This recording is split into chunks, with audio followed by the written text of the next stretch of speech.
deal. He checks the engine with a calm, steady hand, maps out the miles like he knows this land. Smile for the neighbors, tools in the van, Sunday rolls belong to the traveling man. Roll on, in the light of dawn, coffee cup, open road, and the worries gone. Master of the miles, with a heart that understands, always a helping hand.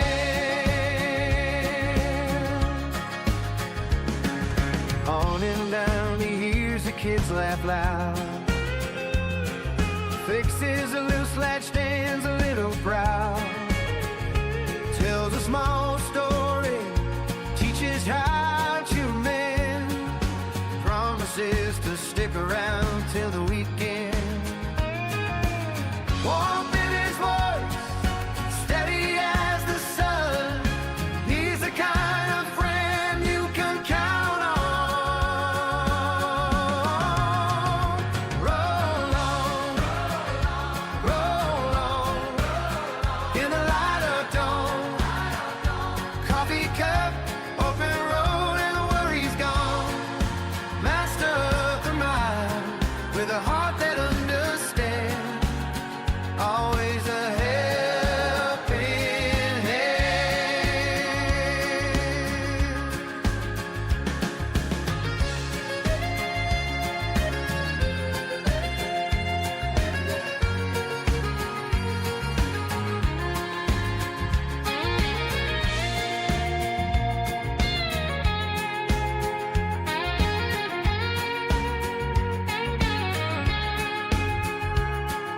Sunday morning stretch like a song, mileage and memories keep him moving on. If your compass is broken or you're lost in the sand, he'll show you the way with a helping hand. Roll on, in the light of dawn, coffee cup, open road, and the worry is gone. Master of the miles, with a heart that understands, always a helping hand.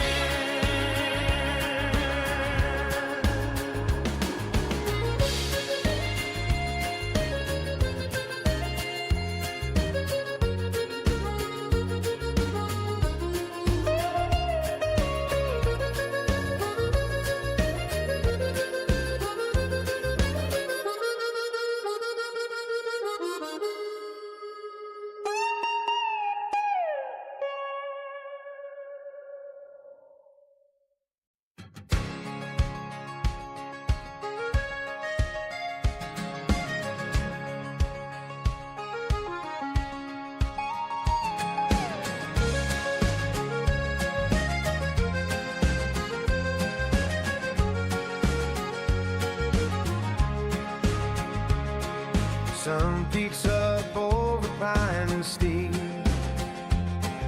camp stove humming, coffee seals a deal. He checks the engine with a calm, steady hand, maps out the miles like he knows this land. Smile for the neighbors, tools in the van, Sunday rolls belong to the traveling man. Roll on, in the light of dawn, coffee cup, open road, and the worries gone. Master of the miles, with a heart that understands, always a helping hand. On and down he hears the kids laugh loud, fixes a loose latch, stands a little proud,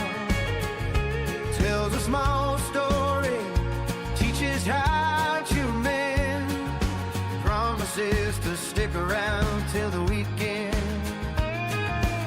Warmth in his voice, steady as the sun. He's the kind of friend you can count on. Roll on, roll on, in the light of dawn. Coffee cup, open road, and the worries gone. Master of the mind, with a heart that understands. Always a helping hand.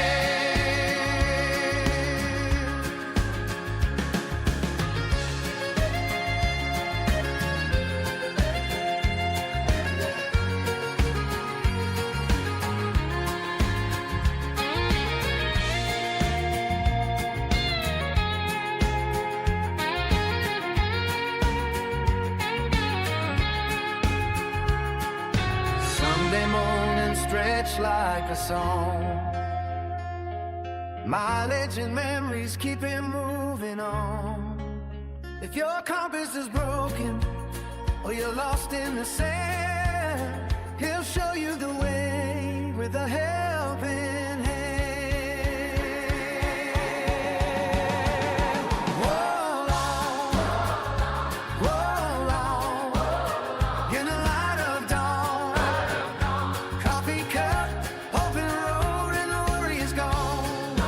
Master of the miles, with a heart that understands. Always a helping hand.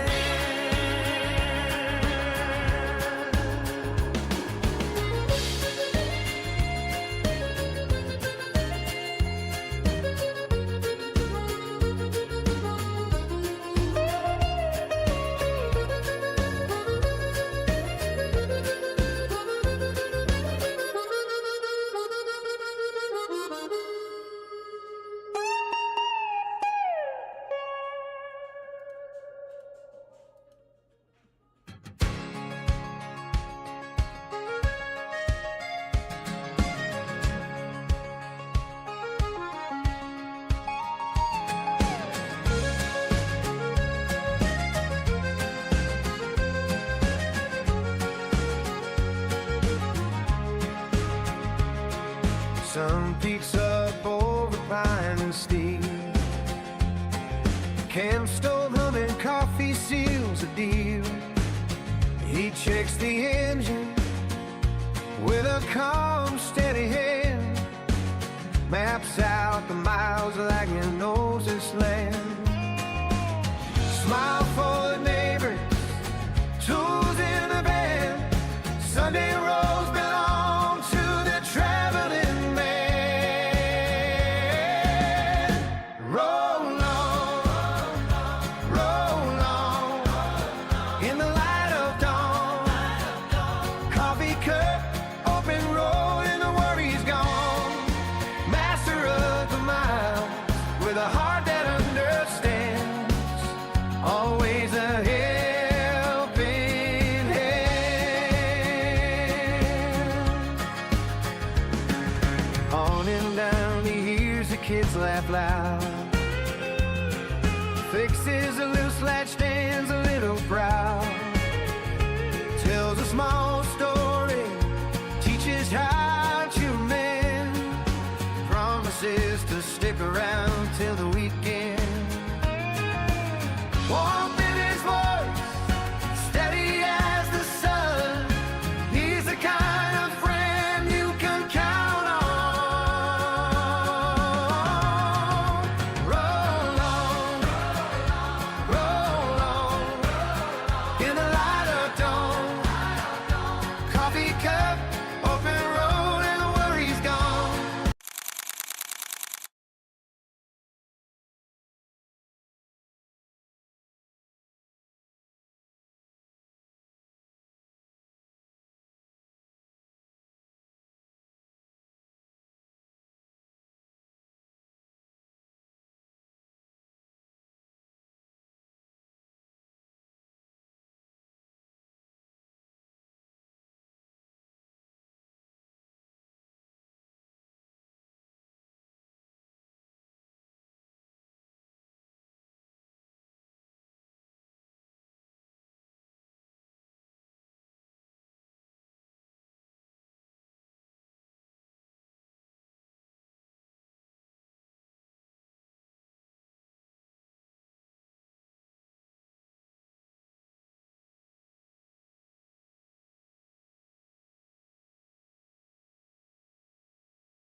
Welcome.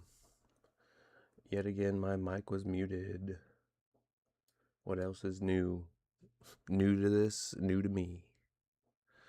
All right, so we're going to dive deep into electrical systems from the DC side all the way over to the AC side. And then we'll be going over difference between 30 amp and 50 amp. So depending on where you're at, what kind of rig you got, why don't you drop in the comments whether you're using a 30 amp or a 50 amp rig. You can just do that by typing in 30 or 50 right in the chat now. First, we're going to be clearing up some confusions between 30 and 50 amp. Like 50 amp just isn't 20 more extra amps. It's actually a lot more than that. We'll also be talking about lithium upgrades on your battery. You need to know how the auto tech converter works so you don't ruin them. And finally, a little bit of safety items, non-negotiable, period. As someone who does this for a living, I don't like electricity just because it can hurt me, and if something doesn't go right, it could eventually turn into a problem down the line. So we're going to go ahead and dive right in. So what we're going to do here is I'm going to show you what a dog bone looks like for adapting from a 50 amp to a 30 amp plug. So if you got a 50 amp coach and you are going to be plugging into a 30 amp circuit because that's just what they have at that available park, we're going to go ahead and show that here. So as you can see, this is what a dog bone looks like. This one's actually opposite. So actually we want a 30 to a 50. Here we go. So once this loads up here, maybe taking a little time. It's just the opposite. So this one you're plugging into a 50 amp service, and then this one is your 30 amp short cord. This one is not highly recommended at all because it gives your RV no protection at all for a 30 amp rig. And then this one is the opposite. So you're plugging into a 30 amp, you got your 50 amp. Basically, you're losing about half the stuff that you can run on your coach because you're just stepping that down so much. A standard 30 amp RV runs on a single 120 volt wire. If you multiply 30 amps by 120 volts, you get 3,600 watts of usable power. That is the top. That's how much power you can consume total through that circuit. A 50 amp, however, just isn't an extra 20 amps. 50 amp actually brings two separate 120 volt wires at 50 amps. So, time to do a little bit more math here. You're going to take that 50 amps times 120 volts, 6,000 watts. And because you have two of them, you actually have 12,000 watts of total power. So you aren't upgrading from 30 to 50. You're upgrading from 3,600 watts to 12,000 watts. So you're more than tripling your power. And that's because the breaker for a 50 amp RV plug is actually two 50 amp circuits. So you're really going from 130 to 250s. So that's kind of your difference between your breakers and your plugs that you're pulling into, other than the design in which they look. Your RV rooftop air conditioner takes about 1,500 watts, so 1,500 to run. Your microwave is about 1,200 watts, and your electric water heater element is about 1,400 watts or 1,400. So you add those together and you get about 4,100 watts. Well, if you're on a 30 amp pedestal and all of those kick on and start running all at the same time, boom, breaker is going to trip at that 30 amp pedestal or the 30 amp breaker inside your breaker box, because you will have both of those. On a 50 amp rig, you can run both of your air conditioners, the microwave, the hair dryer, the electric fireplace without even breaking a sweat. The power is split across the two breakers, so not everything is on the same loads. You have line 1 and line 2.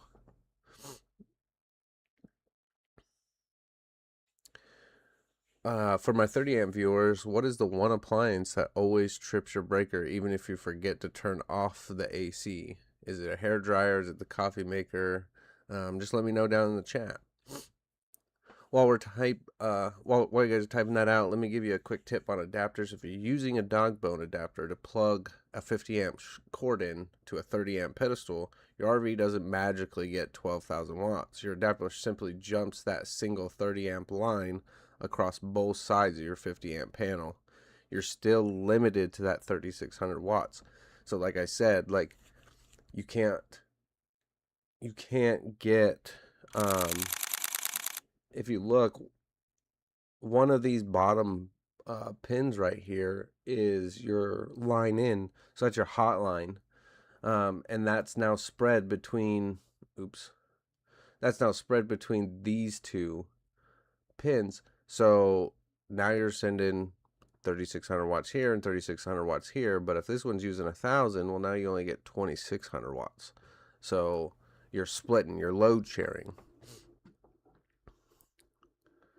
If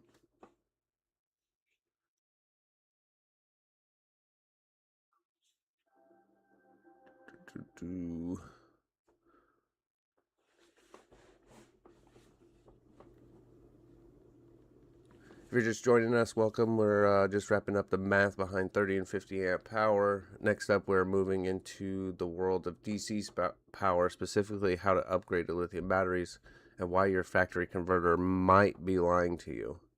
If you're enjoying the breakdown so far, do me a huge favor and hit that thumbs up button so more RVers can find the stream. What we're doing here is lithium batteries are just a better upgrade, right? So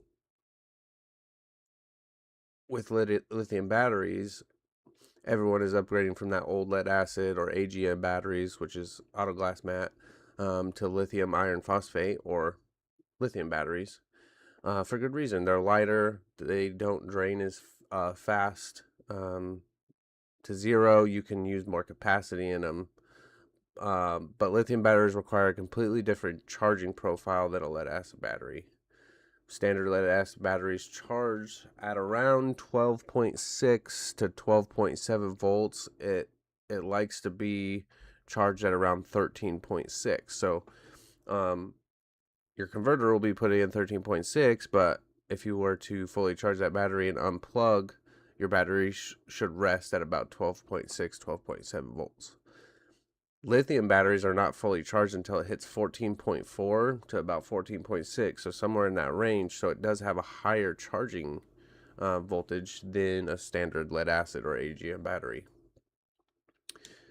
If you just dropped a brand new lithium battery in your RV without changing your converter, that old charger will look at the battery, think 13.6 volts is plenty, stop charging. Your expensive new lithium battery will be sitting around 70 to 80% state of charge, which means you're not actually getting everything out of that battery when you go camping. And the voltage will never balance across all shells.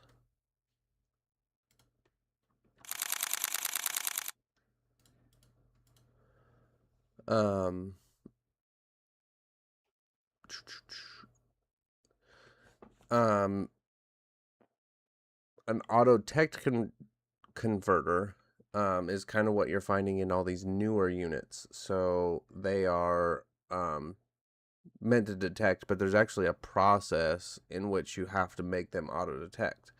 They are advertised as smart chargers. Marketing claims that you can just plug in any lithium battery and the converter will automatically sense the change and switch from lead acid to lithium. That often fails. So there's actually a process in which you do that. The auto detect conversion listens to the chemical resistance and voltage feedback from the battery bank. That triggers that detection. Your lithium battery bank needs to be deeply discharged, usually under 20%.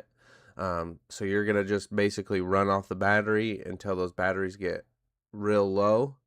And then that way when you plug in and that converter kicks on, it forces that bulk charge and current change. And only then does the converter realize, oh wait, this is a lithium battery, and flips that internal logic switch to change that profile from lead acid to lithium. When it successfully changes, an LED light on the actual circuit board inside your RV usually changes colors, often from green to blue.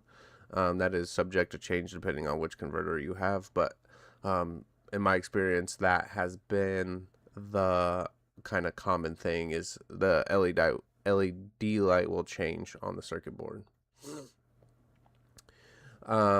Little bit of a tip here: if you bought an auto detecting rig upgraded to lithium and notice your batteries take days to charge, your converter is likely trapped in that lead acid mode, and you just need to deplete those batteries, plug that unit in, let it sense that, so that way it can kick in. Take a little sip of the coffee here. Hopefully you got yours.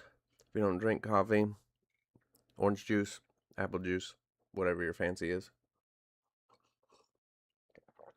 And then when it's trapped in that lead acid mode, you'll need to drain them, like I said, plug the unit back in, manually look at the converter board with a flashlight and verify that lithium light is active. If it won't switch, you may have to force it manually via a small switch on the board. So those are the non-auto detecting.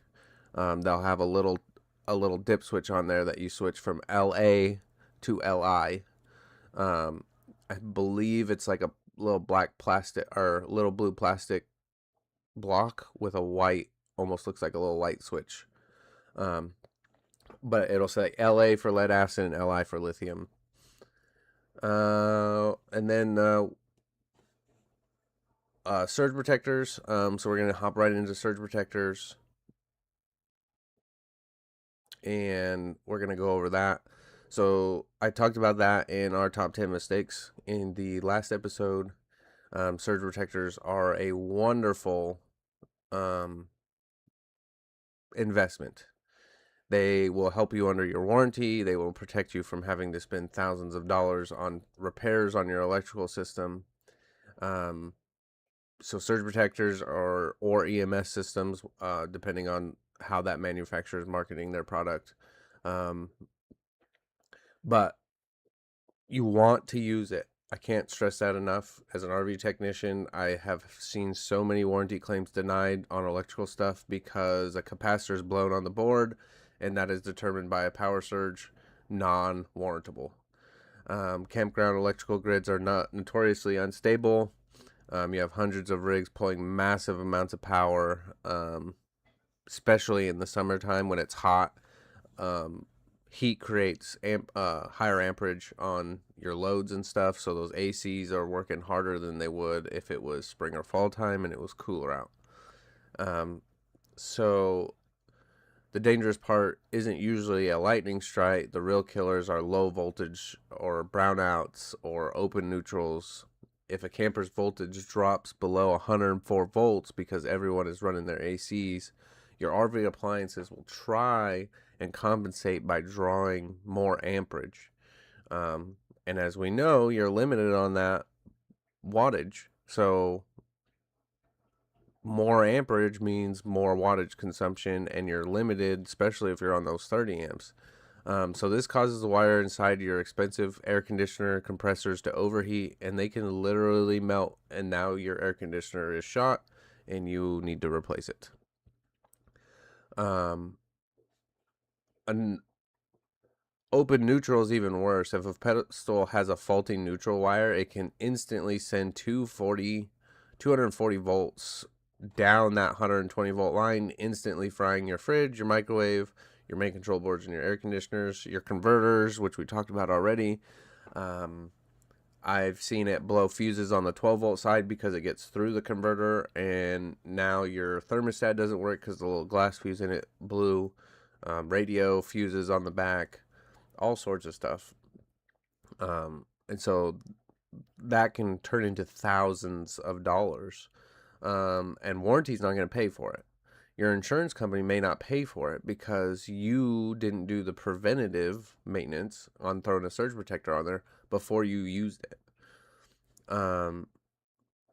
This is why a cheap $50 surge protector from a big box store is not enough, because they're not built to handle those kind of loads. A basic surge protector only protects against massive voltage spikes like lightning. It does absolutely nothing to protect you against low voltage, high voltage, or miswired pedestals. You need an EMS, an electrical management system. Brands like Southwire, Progressive Industries makes one. In the first episode, I showed you the Watchdog. Those are great brands to use. I would not have a problem with if you were using any of those brands, because I've seen them in action. I've seen them work. I've done phone calls with customer, and that's showing that we got power in, no power's coming out. We check the power pole at their house, and they got dirty power. Something was wrong. There was a short, and their surge protector literally saved their RV from having that power surge, high voltage, low voltage inconsistency in there. It constantly measures the voltage, frequency, wire status of the pedestal. If the voltage drops between 104 or jumps over 132 volts, the EMS immediately cuts power to your rig before bad electricity ever reaches your breaker. Once the power cleans up, it safely turns back on. Consider it an insurance policy on your rig. Buy one before your next trip. If you're not using one, you're doing yourself a disservice. You're not protecting your asset. As an RV technician, one of the biggest things I see and have conversations with customers is they're upset about their $30,000 rig, their $100,000 rig, their $250,000 rig, and a piece of trim is falling off. But you're not going to go spend the $250 for a surge protector to protect that same asset that's your responsibility to protect. Go get one. You need it. Don't let anyone tell you any differently. You need it. It is going to protect you from spending thousands of dollars on your hundreds of thousands of dollar unit.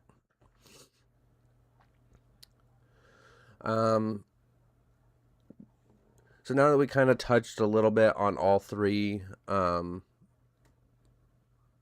items here, we'll kind of go back, and we'll start back from the top, and we're going to dig a little bit deeper into each one of those categories.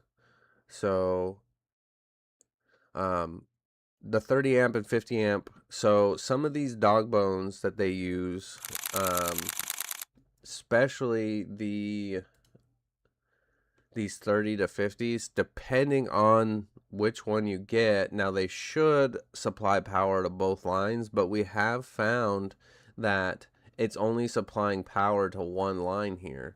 So that one line may have your converter, one AC, and your general purpose outlets, which are like outlets next to the bed, the dinette, stuff like that.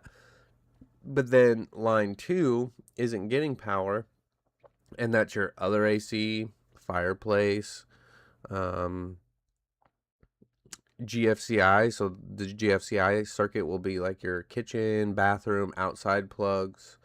Microwave could be on that side, and you're like, well, my microwave doesn't work, but my air conditioner works. What's going on? So just know that it could be these dog bones, and you'll just want to check that with a meter, and you could essentially fix that yourself. All right. Any questions about the 30 amp, 50 amp section of this? If you do, just drop those in the comments below. If you do it before the live stream's over, I'll try to answer your questions as soon as possible. If you don't, then I will try to respond on those comments, and we can go over that for you. Same thing goes with generators. So onboard generators, they're usually installed with the capability of running your whole unit. Portable generators, just make sure you're using one. I'm a big fan of Furman.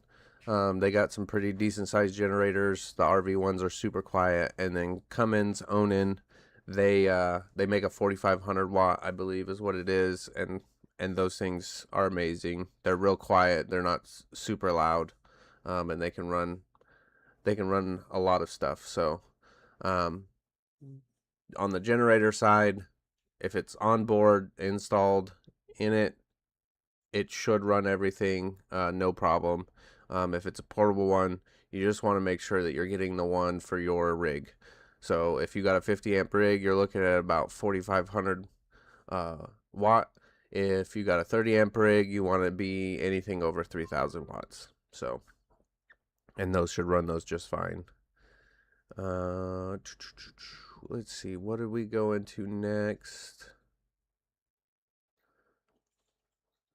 Oh, the lithium. So I just want to go into the batteries just a little bit. I don't know if I can make it a full episode to talk about batteries by themselves. So batteries will probably be kind of lumped in with other things, like it is today. Lead acid batteries aren't bad. They're good if you do a lot of park camping, because your converter will be constantly charging them, making sure that they stay charged and give you that fuel cell to run your 12 volt side.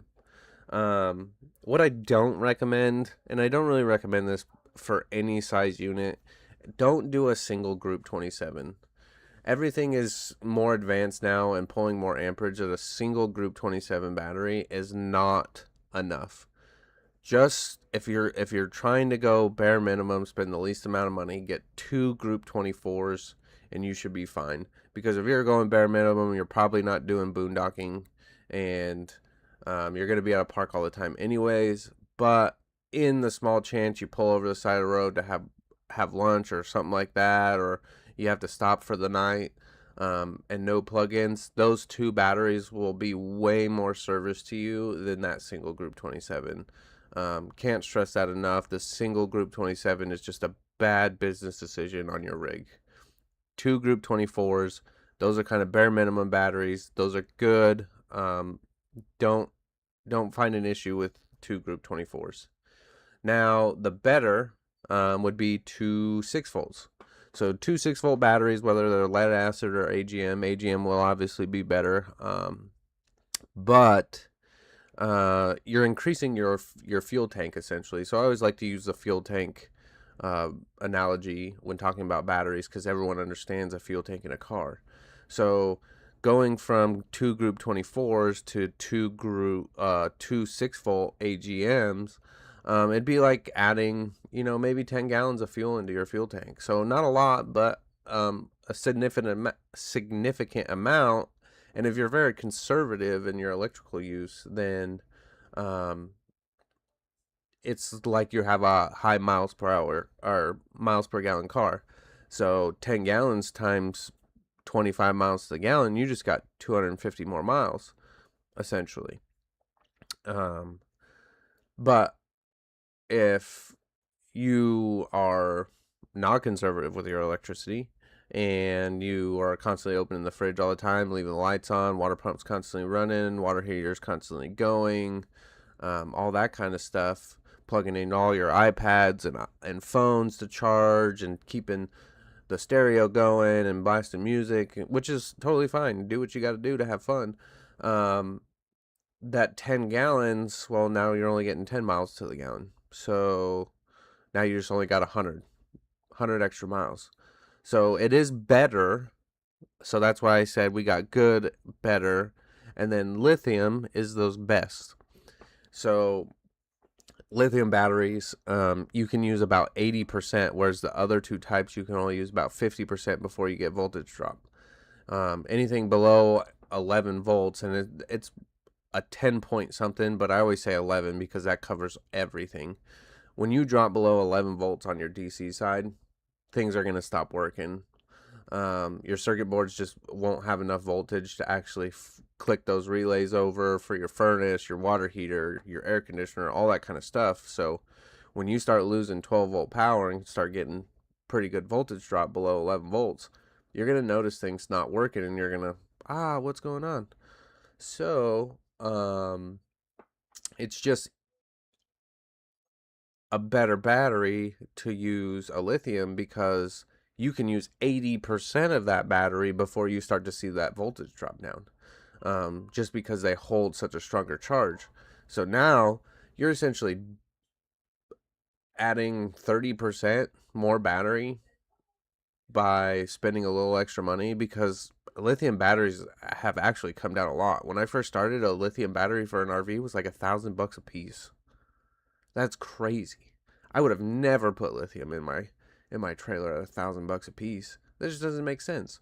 But now you can get a set of lithium batteries for anywhere between $200 to $500, and they last way longer. They don't freeze, and I can do a little bit of a deep dive on the lithium batteries. Just like what you want to look for. You want to look for an internal BMS, because that's going to protect that battery. It's going to protect it from low voltage, high voltage, low temperatures, high temperatures. It's just going to protect that battery. Now, if you camp in a lot of cold areas, so say you're a hunter, right? Going up in the wintertime in the mountains, going to find you a couple Bambis up there. Just you may want to look at ones that have built internal heaters, because if they get too cold, they won't discharge. And most hunters are out in the middle of nowhere. They don't have a pedestal to plug in to, so they're relying purely on their battery power to keep everything running. So if it gets too cold, that battery will turn off on its own, and it won't turn back on until it warms back up above that 32 degrees.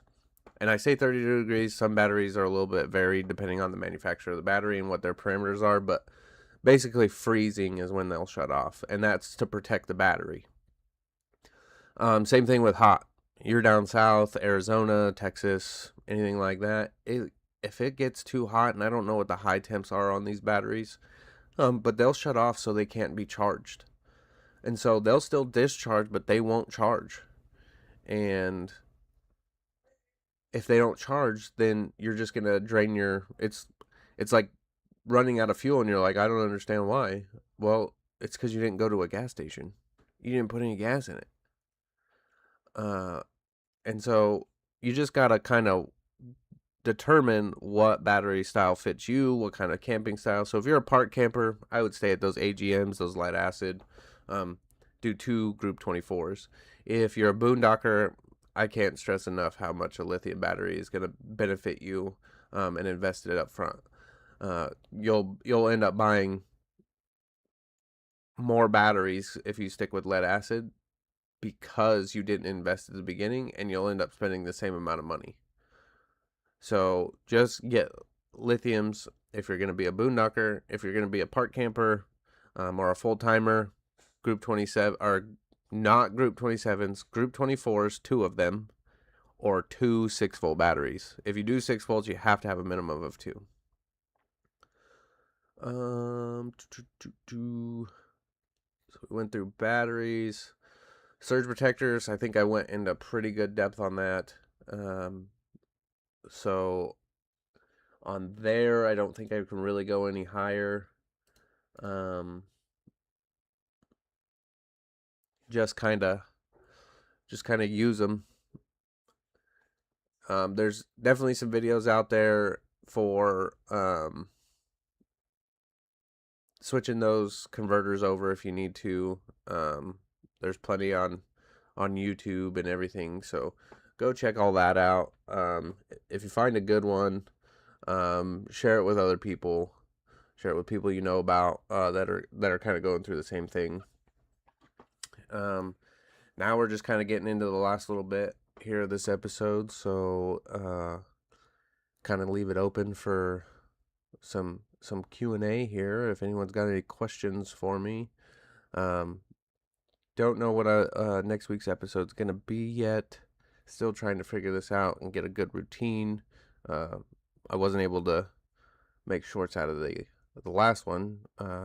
For some reason it didn't record. So Hopefully this one it will, and I'll be able to upload some of this stuff in little individual clips for you guys.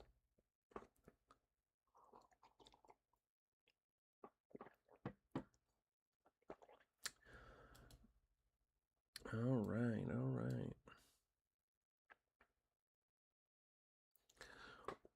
One thing with electrical, so if you're getting an RV plug put in at your house, there's a sticker next to every one of the short cords where the short cords go into the RV that literally has all the requirements: 60 hertz, 120 volts, 30 amps, or 50 amps. Um, if you're hiring someone to put that in, have them uh, look at that sticker. There's been a few times, and I'm sure it happens more often, and I just don't hear about it. But an electrician comes in, installs a plug, but they wire it up 240 on each side. Well, if you plug in and you got 240 volts coming down one leg on a 50 amp service, you will fry everything on that leg. And more than likely, you're going to fry everything on the other leg because it's wired up the same way. They just need to know it's 120 volts on each leg, RV plug, not a welding plug, not an air compressor plug, an RV plug. Same thing with 30 amp. That one we don't see happen too often where that one gets miswired just because it's coming off a 30 amp breaker from the breaker box, but it can happen, I guess. So just be aware.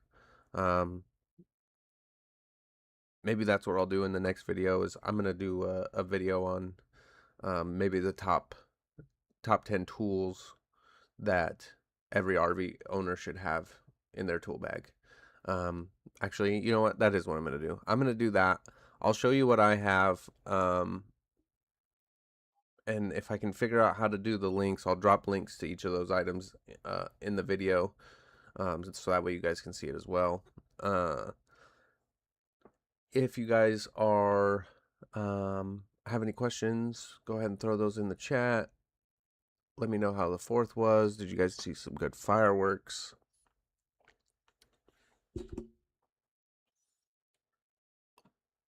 Let's see if I can pull anything up here.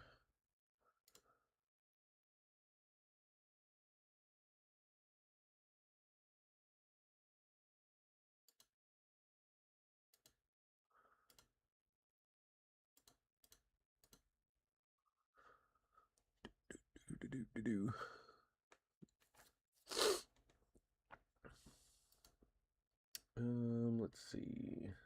I'm gonna pull up electrical.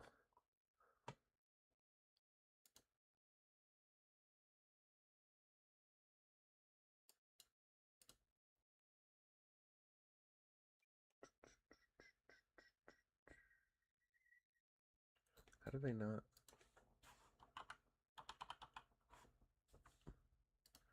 Surge protectors.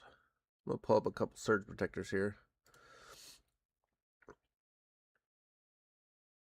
See what? Oh, they don't have very many. Let's try a different place. Let's try.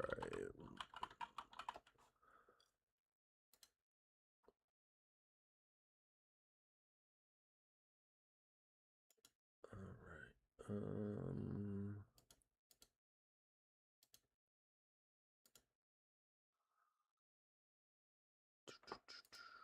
I don't know what's going on here. I don't like it.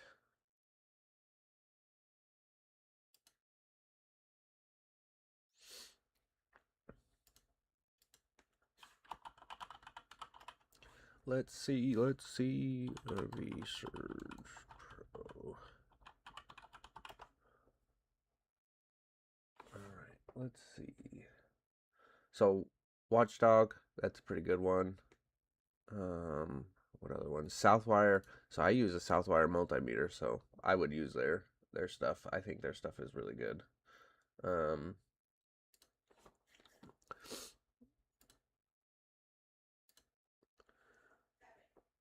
Let's see here.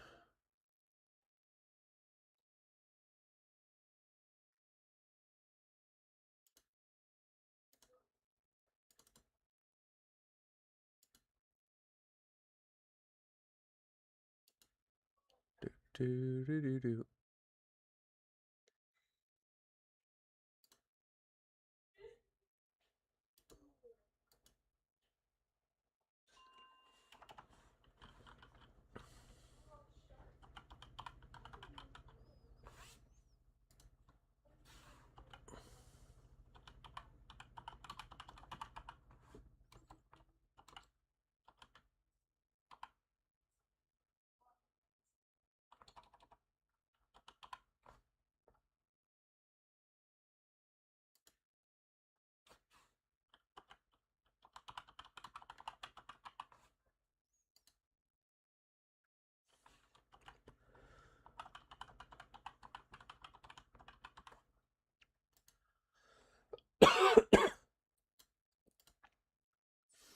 All right.